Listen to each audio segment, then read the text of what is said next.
What in the hell is going on? Do you know? No? No? You? No. Yeah, no one knows. Nerd. Welcome back to Nerd Rage, guys. Hey, if you haven't yet, go ahead, like this video, subscribe to my channel for all of our upcoming videos, and stay in touch. Be sure to comment on any of your thoughts below. I love reading the comments, and I will read and respond to any of them. So this week we're talking about Chapter 2 of our Venompool origin story. It's a 4-part series that I'm doing on Venompool because I really want to dive into this. If you missed my video on Chapter 1, go ahead and watch that one before watching this one because this one isn't going to make any sense whatsoever. Let's get into it. Chapter 2. Now we're looking at a guy who looks a little bit like Treach from Naughty by Nature. Maybe it's not Treach, maybe it's someone else, but definitely someone from Naughty by Nature because he states that the 615.9 dimension is down with OPP across all time and space. You know me. At this point, our Treach lookalike tells us our fools have hit hard times after too many years living the loco party lifestyle. This first panel shows us Beyonder and Venompool in a nasty alleyway looking pretty tattered with an absolutely hammered Tony Stark. I can only assume he joined in their debauchery somewhere along the way. Tony offers the Beyonder some of his beverage, and the Beyonder has a moment of clarity, blaming Stark's breath, saying it smelled of taco mix, Sharpie, and kitty litter. Sounds like a fantastic party. Beyonder goes on to say that Tony's drunken sincerity has lost its charm, and that even though he's enjoyed his company, his time with Venompool was done because his talents are being wasted living in that alleyway. It's 1993 now, 8 years later, and the Beyonder is walking out on Venompool telling him, "It's time that I, the Beyonder, go back into the world." Venompool is appalled and says, "What? We made an oath. We swore to keep it real." Beyonder retorts, "I'm weary of realness.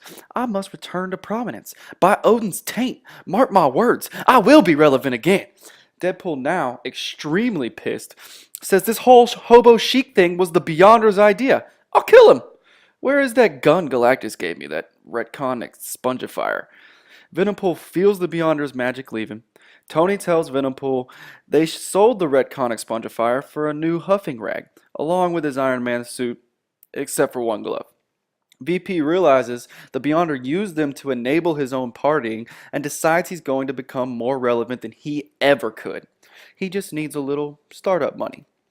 So he sells Tony Stark to Advanced Idea Mechanics, aka AIM. Tony wasn't too happy about it, but VP didn't mind at all. So VP bought a place to live and cleaned up his act. But the money soon ran out and he decided he had to be a real hero. He learned pretty quick that the world was a cold place where he wasn't the norm. Venompool went to the Fantastic Four, who told him they don't hire the becurled. He couldn't even make it in the door of the Avengers mansion without getting shooed off with a broom by Jarvis. The Defenders were all too willing to invite him on, but he didn't want to be a part of that garbage whatsoever. He knew at this point he had to lose the Jerry curls. They were holding him back.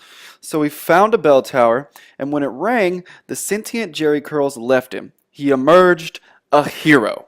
Whoa, hold on. What the how is he still Venompool if the part of the symbiote left? Was it two different What the it.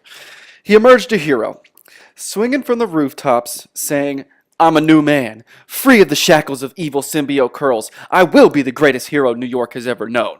So he set out to find and murder every criminal he could find in the most brutal ways ever, namely decapitation and ripping people in half. But it wasn't working. People didn't appreciate the whole murder gimmick so much. Let's just say he wasn't making any headlines. Then he meets this random cop who looks a lot like the original Nick Fury. Right? Right? Or is that just me? Just me. Alright. Anyways, Venompool meets this Nick Fury wannabe cop who notices VP's need for attention. Nick Fury wannabe cop, who will now be referred to as NFWC, NFWC tells Venompool he needs to think bigger, not better. Do less Commonwealth, help the little guy crap. This guy sounds like a fantastic cop, by the way. And join the Secret Wars, which has basically become a giant battle royale between a bunch of heroes and a few underdeveloped villains that no one cares about.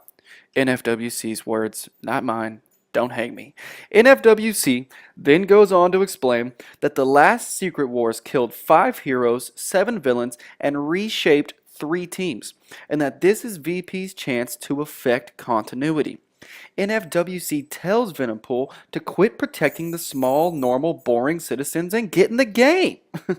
So Venompool joins the Secret Wars, but struggles with figuring out what he can do in this event to ensure a higher level of relevancy. Then the Sentry shows up and instantly begins being an ultra douche, stating, "You have no ponytail, leather jacket, goatee, or thermonuclear eye gear? Bah! You will never be taken seriously with such a silly outfit." Then VP points out how ridiculous Captain America's costume is, and the Sentry just says, "He is an iconic hero." Venompool responds, "Iconic. Right. Whatever that means. What about that guy over there?" Sentry says, "The cockroach? He's great. Classic stuff." He then comments on Mummy Moon Knight, saying he's a silly character. Venompool then points out the fact that both of those characters are silly. One is just more familiar to him. Then Sentry loses his shit, and it is fantastic. He goes full on classic comic fanboy in the most glorious way. Sentry grabs Venompool and screams, "You shut up! You don't take street characters and mix them with other things that exist around them. They are to remain on the streets, doing street business. Characters may not veer from what I am used to seeing them do. Familiarity above all else." Venompool isn't picking up what this guy is putting down and tells him, "Yeah, have fun. I'm gonna go find another way to be significant." Little did Venompool know his Jerry Curl Sentient was across town plotting its revenge against our anti-hero. This chapter ends with our Treach lookalike telling us, "Witches ain't shit, but roads and bricks." Next up, the 2000s. Who dat baby daddy? Well, that's it for this week, guys. Be sure to come back and join us again for the next chapter. Chapter 3 is a good one. You don't want to miss it. And also, if you like this video, please like, subscribe, and comment. Again, I read all the comments, and I will reply to as many of you as possible. Thanks again, and check you back on Nerd Rage next week. Peace!